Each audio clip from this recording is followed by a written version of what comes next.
안녕하십니까, 문틀란TV입니다. 자, 요 며칠 동안 민주당과 이재명, 그 다음에 이화영 등이 온 나라를 좀 시끄럽게 했죠.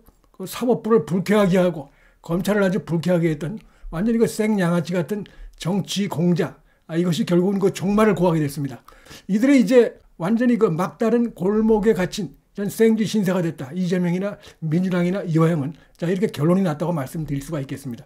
이로써 이화영에 대한 이제 1심 선고문에 담길 이재명 관련 혐의, 즉 그 쌍방울로 하여금 북한은 무려 100억 원을 보내게 한 것이고, 그건 전부 다 경기도, 그다음에 경기도지사였던 이재명의 정치적 이해관계하고 직결되어 있는 것이고, 부지사였던 이화영은 바로 이재명을 위해서 그 같은 일을 했던 것이고, 그 돈을 보내주는 그 부분에서 결국 쌍방울로 하여금 돈을 보내게끔 했던 이런 부분들인데, 그렇기 때문에 최종적으로 정치적 수혜자는 바로 이재명이기 때문에, 그래서 이제 이화영의 1심 선고문에 그런 부분이 담길 수밖에 없고, 곧바로 이제 선고문이 나오면 이재명에 대해서 검찰의 소환 조사가 지금 예상이 돼 있고, 체포 동의안이 불가피하다고 생각이 됩니다. 왜냐하면 이건 영장을 쳐야 될 아주 중대한 심각한 그 범죄 혐의이기 때문에 100억 원이 이 적대 국가인 북한으로 흘러가게끔한, 거기에 그 핵심적으로 정치적 이해관계가 있는 것이 지금 이재명으로, 이거는 뭐 여러 가지 혐의가 걸릴 수 있습니다. 제3자 뇌물죄, 그다음에 여적죄도 될 수 있고, 여러 가지 심각한 여러 가지 혐의가 지금 적용될 것으로 예상이 되는데, 그래서 이건 구속영장 청구 사유에 해당된다 이렇게 볼 수 있고, 그런 점 때문에 지금 이재명이 불안하니까 검찰의 향후 자기에게 다가올 이런 수사에 대해서 피해 나가기 위해서 검찰이 황당하게 술 파티를 해가지고 자신에 대해서, 이재명 자신에 대해서 허위 진술을 하게끔 이렇게 검찰이 공작을 했다. 한 번도 우리 사법사에서 듣도 보도 못한 공작을 벌이면서 며칠 동안 상대를 바꾸고 말을 바꾸고 시간을 바꾸고 그다음에 장소를 바꿔가면서 계속 나라를 아주 혼란스럽게 했는데, 이제 종막을 고했다 이렇게 볼 수가 있겠습니다. 이로써 오히려 이재명은 빠져나가기 위해서 공작을 폈지만, 이제 그런 것이 전부 다 그 허위고 추악한 정치 공작이었다는 사실이 드러나면서 오히려 이재명의 이건 관련된 혐의만 더욱 분명하게 해주는 이런 상황이 돼서 법정에서 영장 판사에서 영장이 발부될 가능성이 더 커졌다는 것입니다. 얼마나 자신들의 죄를 감추기 위해서 이런 짓을 했는가를 역으로 보여주는 것이고, 자기들 꾀에 자기가 넘어가는 이런 상황이 됐다 이렇게 볼 수가 있겠습니다. 그제 다르고 어제 다르고 오늘 다른 이런 식으로 해서 그러다가 이제 최근 들어서는 날짜를 세 가지나 됐어요. 처음에는 6월 18일 날 술을 먹었다 1315호라고 하더니, 나중엔 6월 30일 날 1313호라고 하더니, 또 이제는 드디어 날짜를 3개를 찍어가지고 그 중에 하나 걸려라 뭐 이런 심보로 해가지고 이렇게 시간을 대고 장소를 대가지고 했는데, 거기에 대해서 검찰이 각각 그 날짜에 지금 이화영이나 김성태 이들에 대한 그 호송 일시 이런 것들을 자료가 있습니다. 객관적으로 교도관이 따라다니면서 몇 시부터 출발해서 어디에 가고, 그다음에 몇 시에 검찰을 나오고, 몇 시에 구치감을 가고, 몇 시에 구치소로 왔다, 이게 다 돼 있습니다. 시간대별로 그걸 딱 제시해가지고 민주당 이화영, 이재명은 완전히 이제 파멸로 지금 결론이 나는 이런 상황이다 말씀을 드릴 수가 있겠습니다. 가장 나중에 나온 오후 5시 이후에 술을 마셨다. 그러니까 이것도 웃기는 겁니다. 자기들끼리 넘어가는 것인데, 결국 이제 뭐 진술 받으면서 술을 마실 수는 없으니까 진술 끝나고 5시 이후에 술을 마신 것 같다. 7월 3일 날 날짜가 또 바뀌었어요. 이것이 이미 출정 일지에 보면은 이때 이화영은 이미 구치소에 복귀했던 사실이 드러났어요. 완전히 코너에 몰린 완전히 생쥐 신세가 됐다. 이재명이나 이화영이나 이렇게 볼 수 있겠습니다. 검찰에서 확실하게 객관적인 증거를 댔습니다. 지금 이화영에 대한 출정 일지, 호송 계획서 등을 전부 다 이런 자료를 다 제출을 했어요. 이거에 하면 꼼짝 말합니다. 그러니까 지금 이들이 얼마나 어리석고 제게 넘어갔다 이렇게 볼 수가 있어요. 객관적인 자료 앞에서 다 무너지는 상황이 되고 있습니다. 이런 걸 종합하면은 바로 이제 7월 3일 날로 해서 새로운 날짜를 냈던 것인데, 이때 오후 4시경에 수원지검 1313호 검사실로 올라갑니다. 약 1시간 뒤인 오후 5시 5분께 검찰청사 앞에 별도로 마련된 구치감으로 이동한 게 돼 있어요.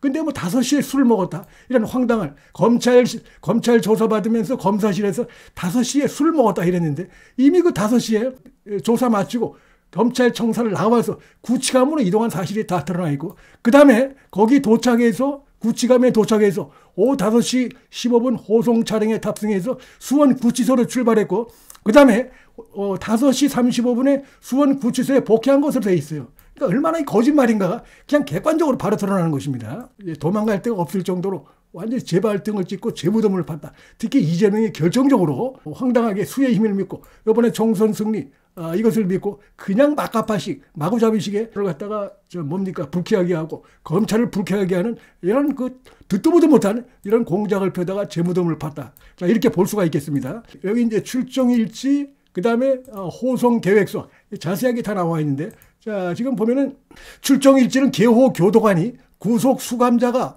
구치소를 떠나 수사기관에서 조사받을 때 수감자를 감독하는 교도관의 이름을 시간 단위로 기록하는 보고문서입니다. 그래서 지금 무려 38명의 이화영과 한 번이라도 마주친 적이 있을 것으로 생각되는 이런 38명의 교도관을 전수조사했습니다. 그들로부터 이런 이화영, 이재명 측의 황당한 주장에 맞는 어떤 것도 없고 전부 거짓말이라는 사실이 드러났어요. 그 다음에 이제 출정 일지에 보면 수감자의 이동 동선, 그 다음에 특이사항도 다 남기게 되어 있습니다. 꼼짝 안 합니다. 이게 얼마나 황당한 이들이 주장했는가가 그들에 드러나고 있습니다. 자, 문제의 지금 7월 3일 이화영이 검사실로 올라가기 2시간 전쯤엔 김성태와 방용철이 이제 먼저 검사실에 들어갔고 그 다음에 자, 이들이 이화영이 검사실을 떠날 때 이미 구치감으로 내려가 있던 상태인 것으로 전해졌어요. 그러니까 마주친 적도 없는 것이죠.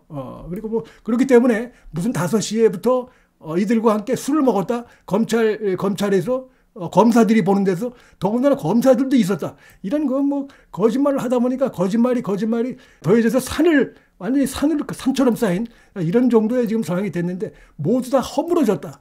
모래알처럼 지금 허물어지고 있다. 이렇게 말씀을 드리겠습니다. 지금 이 김광민이라고 하는 자가 이화영의 변호인이죠.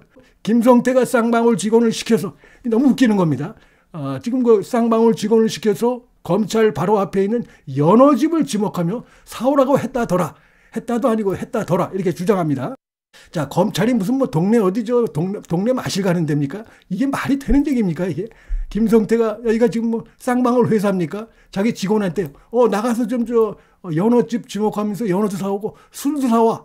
이게 도대체가 말이 되는 얘기입니까? 이런 식으로 얘기하는 겁니다. 그러면서 했다더라. 라면서 오후 5시경에 직원이 나가서 이미 퇴청한 뒤인데 이화영은 이때 연어와 술을 사왔다. 그래서 종이컵에 뭘 따라줘서 이화영이 입을 대보니 술이었다. 식사가 이루어진 시간을 오후 5시 이후로 이렇게 추정을 했는데 이미 이때 이화영은 구치감으로 검찰을 떠나서 구치감이 있고 거기서 한 10분인가 했다가 곧바로 수원 구치소로 향했던 이 부분이 적나라하게 객관적 자료로 드러났기 때문에 새빨간 거짓말이 지금 확인됐다. 자, 이렇게 볼 수 있겠습니다. 그리고 이들이 또 이렇게 얘기합니다. 이화영의 주장은 2023년 6월 30일 마지막 피고인 신문 조서 작성 직후 이것도 스스로 웃기는 거예요. 지금 이미 이전에 5월에서 6월 사이에 이재명에게 보고됐다라고 진술한 게 나오고 있는데 이들이 주장하는 황당하게 전부 6월 30일 이후에 이때 회의를 했다는 거예요.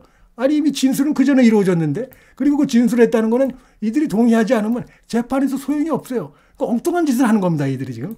어쨌든 간에 완전히 헛다리 짚는 이런 행동을 계속 해오고 있는데 6월 30일 마지막 피고인 신문조서 작성 직후 음주가 이루어졌다. 이게 뭡니까? 그랬더니 나중에 이제 하는 얘기가 이화영이 이재명에 대한 진술을 잘했기 때문에 축하 파티를 열었다. 축하 술 파티를 열었다. 이게 도대체 말인지 당락인지 없는 계속 말이 바뀝니다. 억지, 유치하게 짝이 없는 이런 걸로 해서 대한민국 사법기관을 농락할 수 있다. 지금 이제 이런 생각인데 교만하기 짝이 없고 이제 눈에 뵈는 게 없는 건데 이게 전혀 통하지 않는다. 그래서 음주가 추정되는 날로 7월 3일 외에도 여기 보시면 6월 28일도 마셨어요. 그러니까 한 번 먹었다고 했습니다. 이화영이 한 번. 근데 그 한 번이 처음엔 6월 18일이었다가 그거 아니다.